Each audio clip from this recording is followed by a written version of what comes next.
European Union has just hit $3 billion in fines to American regulators for allowing drug cartels. The decision ends years of litigation against. You've probably seen the headlines. Tech giants and big corporations fine millions, sometimes even billions, for things like fraud, market abuse, or privacy violations. It definitely sounds serious, like a proper punishment for serious wrongdoing. But it got me thinking, how much do they actually make from these operations? And how do these fines really stack up against their overall profits? In this video, I want to take a closer look not just at the fines, but what they actually mean. Are they a real consequence? Or is there something else going on here? While tech giants tend to attract the most attention, they're also a bit of an easy target. Don't worry, we'll come back to them later, but first, let's take a look at what's happening in other industries. And we start from car manufacturers. There are plenty of cases here, but I'll keep it simple and just walk through two good examples that show the pattern clearly. Let's start with FCA. They were fined for using defeat devices, software that cheat emissions tests under real-world driving conditions. Around 100,000 cars were involved. For that, they got hit with an $800 million fine. Sounds like a lot, until you realize that their net profit over the same period was about $20 billion. So, not exactly a devastating hit. Then there is the Volkswagen case, which is probably the most famous one. They essentially did the same thing, but at much bigger scale. 11 million cars with cheat software. It's hard to even imagine that number. In the end, they were fined over 30 billion, which is huge, but keep in mind their net profit during that time was around 85 billion, and also they didn't pay the fine all at once. It was a long, drawn-out process with payments spread over several years while they keep making money. Now let's take a look at the finance sector. And again, we'll keep it to just two examples to show the pattern. First up is TD Bank. Between 2014 and 2023, they failed to maintain an effective anti-money laundering program, which led to poor monitoring and ultimately the exploitation of the system by criminal groups.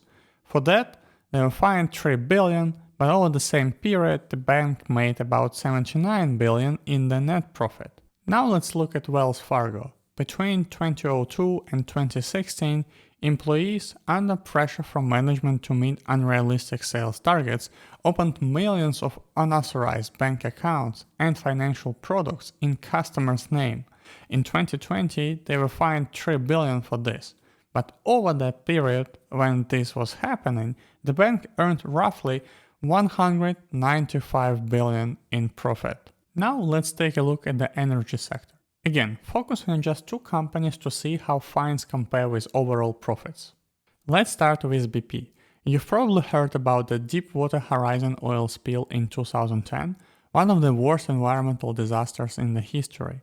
The explosion led to the deaths of 11 workers and released millions of barrels of oil into the Gulf of Mexico, causing long-term environmental and economic damage. In 2015, BP agreed to an $18.7 billion settlement with the US government and several Gulf Coast states. On top of that, they spent another $35 billion on cleanup and related costs. But here is some perspective. BP's net profit in 10 years leading up to the disaster was around $150 billion. Now let's move to TotalEnergies. In 2013, they were involved in a bribery case related to oil and gas contracts in Iran. Between 1995 and 2004, the company allegedly paid about $16 million in bribes through intermediaries to secure deals. To settle the case, TotalEnergies paid around $400 million in fines related to US criminal and civil charges, and again, the net profit in just 2013 alone was $11.2 billion. This is our last stop before we get to the main course, tech giants. Let's take a look at how things play out in Big Pharma. First up is Pfizer. In 2009, they were fined for illegally promoting prescription drugs for off-label uses, meaning uses that were not approved by the FDA. Despite the seriousness of the case, they paid $2.3 billion to settle. It was at the time one of the largest healthcare fraud settlements in US history.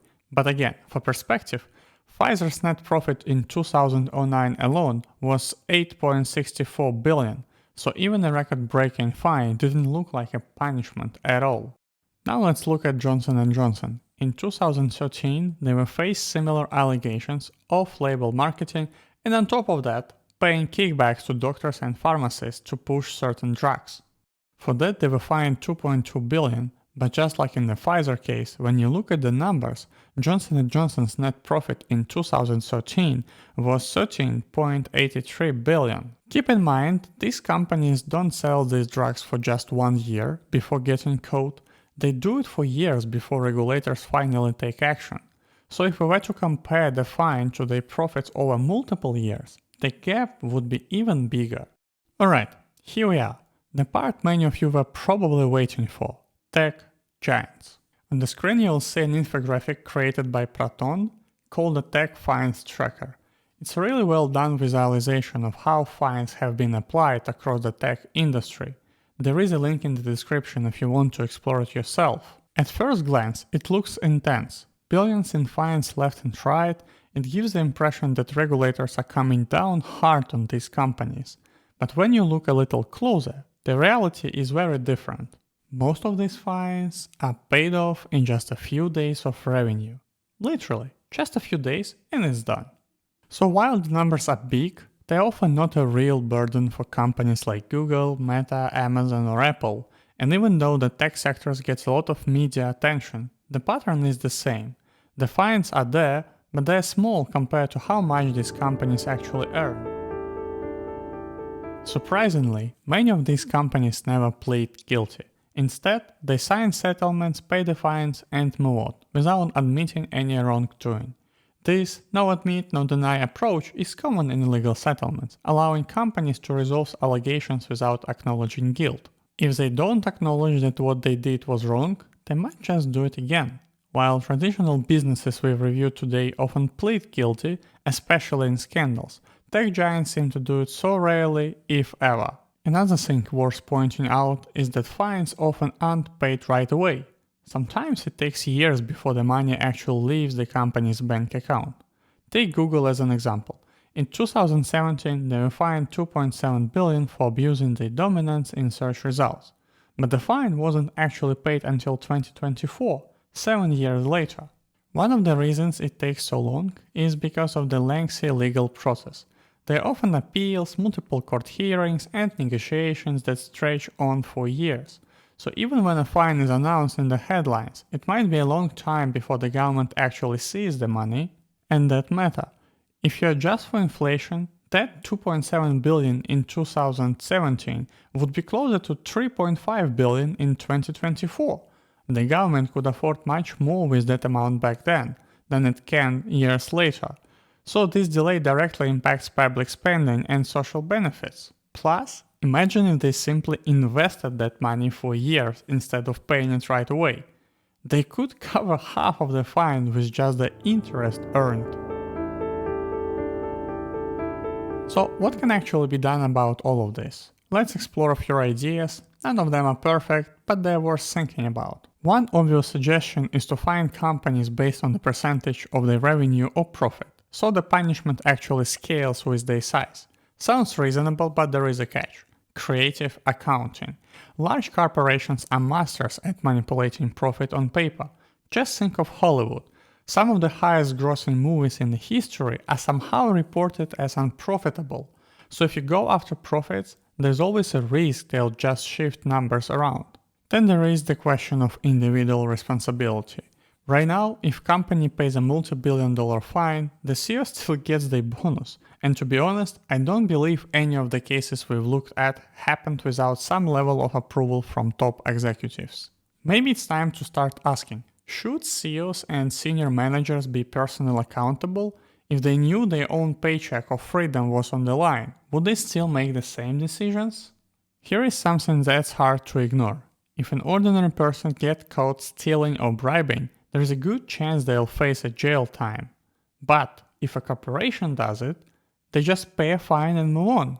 The problem is, corporations don't make decisions. People do, and yet it's usually the company that takes the hit while the individuals behind it walk away untouched.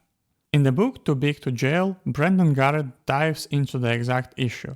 He argues that while settlements are supposed to prevent wrongdoing, they rarely hold executives accountable. He points out how small firms or low-level employees are often the only ones who face serious consequences, while large institutions and senior leaders avoid real punishment.